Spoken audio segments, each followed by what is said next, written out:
Ration బియ్యంతో వడియాలు చేయడం రాదా? ఈ వీడియో చూడండి. మీరే చాలా సింపుల్‌గా అని వెంటనే చేసేస్తారు. చిన్న చిన్న అప్పడాల్లా ఉన్నాయి గదా! Hello food lovers, welcome to NS family recipes. ఇవాళ మనం రేషన్ బియ్యంతో వడియాలు చేయడం ఎలా అనేది చూద్దామండి. ముందుగా ఒక గిన్నె తీసుకొని, ఒక గ్లాస్ బియ్యానికి 8 గ్లాసుల నీళ్లు వేసుకొని బాగా మరగనివ్వాలి. ఇంకో గిన్నెలో ఒక గ్లాసు రేషన్ బియ్యాన్ని పిండి చేసుకుంటాం గదండీ! ఆ పిండిని తీసుకొని దానిలో వాము ఒక టేబుల్ స్పూన్ తీసుకొని ఇలా చేత్తో నలుపుకొని వేసుకోవాలి. ఇలా చేస్తే ఆ వాములో ఉన్న ఫ్లేవర్ అనేది బాగా మనకు తగులుతుంది. డైజెషన్ కూడా చాలా మంచిది. ఇలాగే జీలకర్రను కూడా నలిపి వేసుకోవాలి. ఒక టేబుల్ స్పూన్ అండి.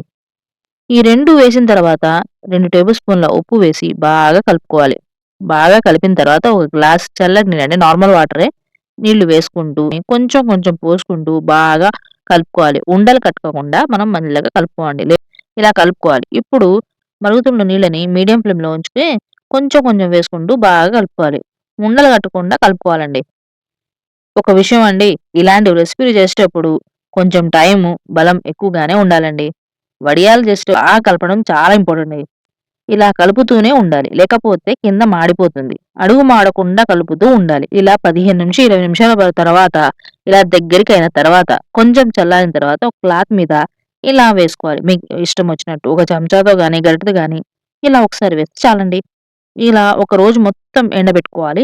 తరువాత క్లాత్ మీద కొంచెం నీళ్లు చల్లుకొని వడియాలు తీసుకోవాలి. ఇప్పుడు వేయించుకుంటే చూడండి ఎంత బాగా తెల్లగా పువ్వుల్లా వస్తున్నాయో.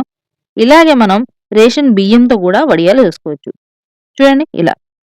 పప్పులోకి గాని, చారులోకి గాని, ఇలా పచ్చళ్ళలోకి గాని వడియాలు వేసుకొని తింటుంటే ఇంకా 2 ముద్దలు ఎక్కువే తింటారండి. ఈ రెసిపీ గాని మీకు నచ్చినట్లయితే మీ ఫ్యామిలీ వాళ్ళకి, ఫ్రెండ్స్‌కి వీడియో షేర్ చేయండి. ఎలా వచ్చిందో కామెంట్ బాక్స్‌లో కామెంట్ చేయడం మాత్రం మర్చిపోకండి. నా ఛానెల్ ఇంకా సబ్స్క్రైబ్ చేయకపోతే నా ఛానెల్ సబ్స్క్రైబ్ చేసుకోండి. నా ఛానెల్‌ని ఫాలో అవ్వండి. Thank you for watching this video.